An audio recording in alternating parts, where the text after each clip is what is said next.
मेरे crazy top 10 Hindi channel में आपका स्वागत है और वीडियो देखने से पहले सब्सक्राइब और लाइक कमेंट्स जरूर करें।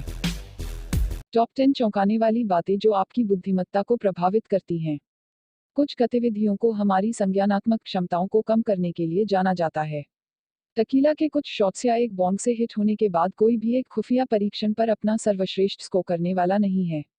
दीवार के खिलाफ अपने सिर को बार बार पटकने से विचार प्रसंस्करण में सुधार होने की उम्मीद नहीं है। लेकिन कुछ ऐसे कम ज्ञात कारक भी हैं जो ब्रेन पावर को कम करते हैं। इनमें से कुछ गतिविधियां केवल अस्थायी रूप से बुद्धिमत्ता को बिगाड़ती हैं, जबकि अन्य को दीर्घकालिक प्रभाव साबित किया गया है। नंबर 10 मंद प्रकाश। मिशिगन स्टेट यूनिवर्सिटी के शोधकर्ताओं ने मंद प्रकाश और याद रखने और सीखने की कम क्षमता के बीच एक कड़ी की खोज की है। वैज्ञानिकों ने नील घास के चूहों के एक समूह के दिमाग का अध्ययन किया। मनुष्यों की तरह नील घास के चूहे दिन के दौरान सक्रिय होते हैं और रात में सोते हैं। अध्ययन की शुरुआत में चूहों को भूल भुलैया के माध्यम से अपना रास्ता खोजने के लिए प्रशिक्षित किया गया था। तब उन्हें दो समूहों में विभाजित किया गया था, जिनमें से आधे चूहों को दिन के दौरान उज्ज्वल प्रकाश में उजागर किया गया था और दूसरे आधे को मंद प्रकाश के लिए उजागर किया गया था। 4 सप्ताह के बाद चूहों ने केवल मंद प्रकाश के संपर्क में आने से हिप्पोकैम्पस में 30% क्षमता खो दी थी, जो सीखने और स्मृति के लिए महत्वपूर्ण है। इसके अलावा सभी चूहों को उस भूल भुलैया पर दोबारा भेजा गया था जिस पर उन्होंने पहले प्रशिक्षण दिया था। मंद प्रकाश के संपर्क में आने वाले चूहों ने मूल रूप से खराब प्रदर्शन किया, जबकि तेज रोशनी के संपर्क में आने वाले चूहों ने महत्वपूर्ण सुधार दिखाया। अध्ययन में प्रयुक्त मंद प्रकाश अधिकांश घर और कार्यालय सेटिंग्स में पाए जाने वाले विशिष्ट इंडोर प्रकाश के समान है। Number 9 smartphone. स्मार्टफोन हमें लगातार संपर्क में रखते हैं। परिणामस्वरूप हमारी संज्ञानात्मक क्षमताओं को नुकसान पहुंचता है। टेक्सास विश्वविद्यालय के शोधकर्ताओं ने लगभग 800 स्मार्टफोन उपयोगकर्ताओं के एक समूह का अध्ययन किया। प्रतिभागियों को कंप्यूटर परीक्षणों की एक श्रृंखला लेने के लिए कहा गया था जिनके लिए उनका पूरा ध्यान आवश्यक था। कुछ को अपने फोन को दूसरे कमरे में छोड़ने के लिए कहा गया, जबकि अन्य को बस अपने उपकरणों को म्यूट करने और उन्हें अपने डेस्क पर रखने के लिए कहा गया। जिन लोगों ने अपने फोन को दूसरे कमरे में छोड़ दिया, उन्होंने उन परीक्षणों की तुलना में बेहतर प्रदर्शन किया जिनके पास अपने फोन उनके बगल में थे। शोधकर्ताओं ने निष्कर्ष निकाला कि दृश्य के भीतर एक फोन होने से किसी व्यक्ति के ध्यान केंद्रित करने और कार्यों को करने की क्षमता कम हो जाती है। लोग अपने फोन की जांच करने के इतने आदी होते हैं कि उनके अवचेतन को इसके खिलाफ काम करना पड़ता है जब वे किसी और चीज पर ध्यान केंद्रित करने की कोशिश कर रहे होते हैं। फोन पर ध्यान केंद्रित करने से बचने का यह प्रयास ऊर्जा और ध्यान को कम कर देता है जो वास्तव में हाथ में काम पर केंद्रित है। फोन को पूरी तरह से हटाने से अवचेतन को नए ग्रंथों या ईमेल की जांच करने के लिए संघर्ष करने से रोक दिया जाता है। Number 8 processed food. जीवन की शुरुआत में खराब आहार का संज्ञानात्मक प्रदर्शन पर नकारात्मक प्रभाव पड़ता है। शोधकर्ताओं ने लगभग 14,000 छोटे बच्चों की खाने की आदतों और खुफिया स्तरों की जांच की।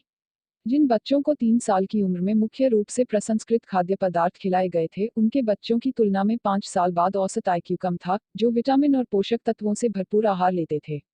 विटामिन और पोषक तत्वों में उच्च आहार इष्टतम मस्तिष्क विकास को प्रोत्साहित करने में मदद करता है, जबकि प्रसंस्कृत खाद्य पदार्थ नहीं। चूंकि जीवन के पहले 3 वर्षों के दौरान मस्तिष्क अपनी सबसे तेज दर से बढ़ता है, इस समय के दौरान आपूर्ति किए गए पोषण का समग्र मस्तिष्क समारोह पर स्थायी प्रभाव पड़ता है। जिन बच्चों को 3 साल की उम्र में ज्यादातर प्रसंस्कृत खाद्य पदार्थ खिलाए गए थे, जीवन में बाद में किए गए आहार सुधार ने उनके संबंधित खुफिया स्कोर में सुधार करने के लिए बहुत कम किया। Number 7 multitasking. कई अध्ययनों ने साबित किया है कि मल्टीटास्किंग काउंटरइंटिव है। मस्तिष्क एक समय में एक से अधिक चीजों पर ध्यान केंद्रित में असमर्थ है। इसका मतलब है कि मस्तिष्क वास्तव में मल्टीटास्किंग करते समय अपने फोकस को बहुत तेजी से आगे पीछे कर रहा है। नतीजतन लोग एक साथ कार्यों को पूरा करने में कम सफल होते हैं जैसे कि उन्होंने उन्हें एक समय में किया था। लेकिन कई लोग मल्टीटास्किंग में अच्छा होने का दावा करते हैं, इसलिए शोधकर्ताओं ने सोचा कि क्या यह एक कौशल हो सकता है कि कुछ लोगों के लिए एक आदत है। स्टैनफोर्ड यूनिवर्सिटी की एक टीम ने प्रतिभागियों की साक्षात्कार पर चर्चा की कि उन्होंने कितनी अच्छी तरह से मल्टीटास्क किया और फिर ऐसा करने की अपनी क्षमता का परीक्षण किया। परिणामों से पता चला कि विपरीत सच था। जो लोग मल्टीटास्किंग पर गर्व करते थे और उन्हें लगता था कि वे ऐसा करने में उत्कृष्ट हैं, उन्होंने वास्तव में उन लोगों की तुलना में कई कार्यों का प्रबंधन किया है जिन्होंने कहा था कि वे एक समय में एक चीज पर ध्यान केंद्रित करना पसंद करते हैं। न केवल मल्टीटास्किंग के परिणामस्वरूप खराब प्रदर्शन होता है, बल्कि जब हम एक साथ कई चीजों पर ध्यान केंद्रित करने का प्रयास करते हैं तो हमारे आईक्यू का स्तर भी गिर जाता है। लंदन में इंस्टीट्यूट ऑफ साइकेट्री द्वारा किए गए एक अध्ययन में पाया गया कि मल्टीटास्किंग के कारण आईक्यू में अस्थायी 10 अंकों की कमी आई है। यह मारिजुआना धूम्रपान करने के बाद देखी गई कमी या रात की नींद गायब होने से बड़ा था।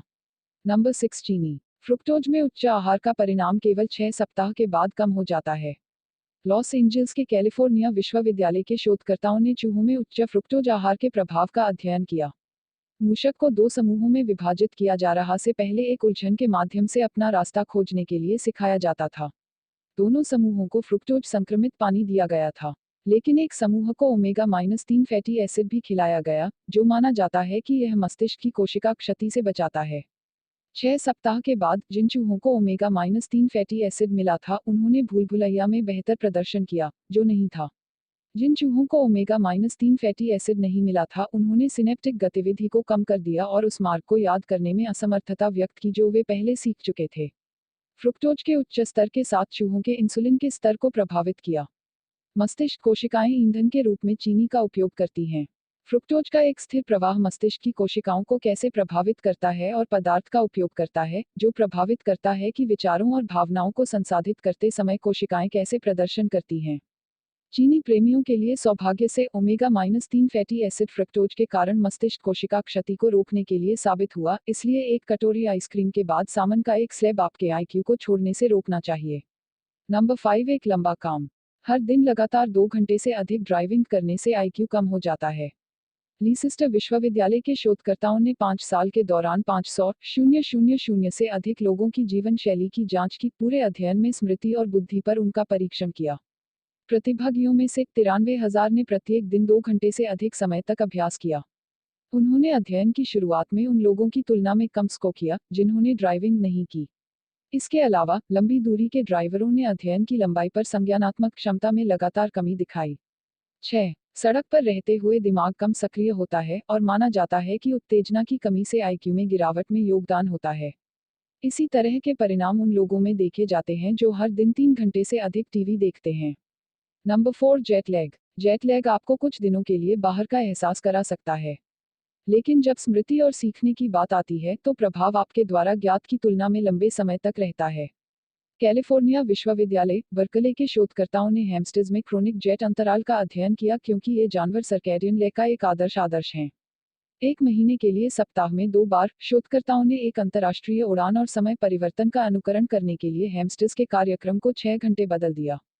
हैमस्टर जेट अंतराल अनुकार के दौरान स्मृति और सीखने कार्यों के साथ साथ 1 माह पर परीक्षण किया गया के बाद वे एक निरंतर नींद अनुसूची में लौटने की अनुमति दी गई थी।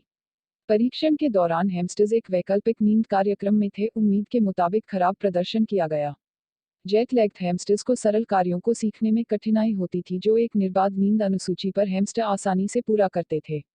लेकिन हैमस्टर्स के अपने सामान्य कार्यक्रम में वापस आने के 1 महीने बाद उन्होंने मेमोरी और लर्निंग टेस्ट में खराब प्रदर्शन करना जारी रखा। आगे की परीक्षा से पता चला कि वैकल्पिक स्लीप शेड्यूल के अधीन हैमस्टर्स के पास अपने हिप्पोकैम्पी में केवल आधे न्यूरॉन्स थे जो नियंत्रण समूह में क्रिटर्स के रूप में थे। हिप्पोकैम्पस में यह कमी स्पष्ट थी कि हैमस्टर्स ने अपनी सामान्य दिनचर्या फिर से शुरू कर दी थी। लगातार अंतर्राष्ट्रीय उड़ान भरने वालों के अलावा जो कोई भी नियमित रूप से अपनी नींद का समय बदलता है, जैसे कि कोई व्यक्ति जो एक घूर्णन तीसरी पारी में काम करता है, उसे इस हिप्पोकैम्पस क्षति का अनुभव होगा। नंबर 3 मोटापा। शरीर की अतिरिक्त चर्बी मस्तिष्क सहित हमारे सभी अंगों के कार्य को प्रभावित करती है। शोधकर्ताओं ने 17 मोटापे से ग्रस्त महिलाओं के दिमाग की जांच की। उनके दिमाग ने नियंत्रण समूह की महिलाओं की तुलना में तेजी से शर्करा का चयापचय किया, जो औसत वजन पर थे। बेरियाट्रिक सर्जरी से पहले और बाद में मोटापे से ग्रस्त महिलाओं का संज्ञानात्मक कार्य पर परीक्षण किया गया। वजन घटाने की सर्जरी के बाद किए गए परीक्षण के परिणाम प्रक्रिया से पहले किए गए परिणामों की तुलना में बेहतर थे। पूर्व में मोटापे से ग्रस्त महिलाओं ने कार्यकारी कार्यों में विशेष रूप से संज्ञानात्मक सुधार दिखाए, जो योजना और संगठन के साथ व्यवहार करते हैं। मोटे लोगों के दिमाग अलग तरह से शर्करा की प्रक्रिया करते हैं जो बिना अतिरिक्त वसा वाले होते हैं। यह माना जाता है कि प्रसंस्करण में यह आंतर मस्तिष्क में संरचनात्मक क्षति का कारण बनता है, जो बदले में संज्ञानात्मक प्रदर्शन को प्रभावित करता है। लगभग 500 वयस्कों के एक अन्य अध्ययन से पता चला है कि अधिक वजन वाले लोगों में उनके औसत आकार के साथियों की तुलना में कम सफेद पदार्थ थे। श्वेत पदार्थ मस्तिष्क के विभिन्न क्षेत्रों को जोड़ता है और उन्हें एक दूसरे के साथ संवाद करने की अनुमति देता है। जैसा कि हम उम्र में, मनुष्य स्वाभाविक रूप से सफेद पदार्थ खो देते हैं। लेकिन अधिक वजन वाले व्यक्ति में सफेद पदार्थ अधिक तेजी से बिगड़ते हैं। 50 वर्ष के मोटे व्यक्ति में मापा जाने वाला सफेद पदार्थ की मात्रा 60 वर्ष के दुबले व्यक्ति में मापी गई मात्रा के समान थी। दिलचस्प बात यह है कि अधिक वजन और औसत आकार के लोगों के बीच सफेद पदार्थ का अंतर केवल उन मध्यम आयु वर्ग या पुराने में देखा गया था। यह माना जाता है कि हम अपने जीवन में इस समय के दौरान सफेद पदार्थ को खोने के लिए अधिक कमजोर होते हैं। नंबर 2, एक बच्चे के रूप में देखा जा रहा है। अमेरिका में बच्चों पर किए गए एक अध्ययन में पाया गया कि जिन बच्चों को छटपटाया गया था उनके साथियों की तुलना में कम आईक्यू थे, जो नहीं थे। शोधकर्ताओं ने 2 से 4 और 5 से 9 साल के बच्चों के 2 समूहों की संज्ञानात्मक क्षमताओं का परीक्षण किया। 4 साल बाद उन्होंने प्रत्येक आयु वर्ग में बच्चों को सेवानिवृत्त किया।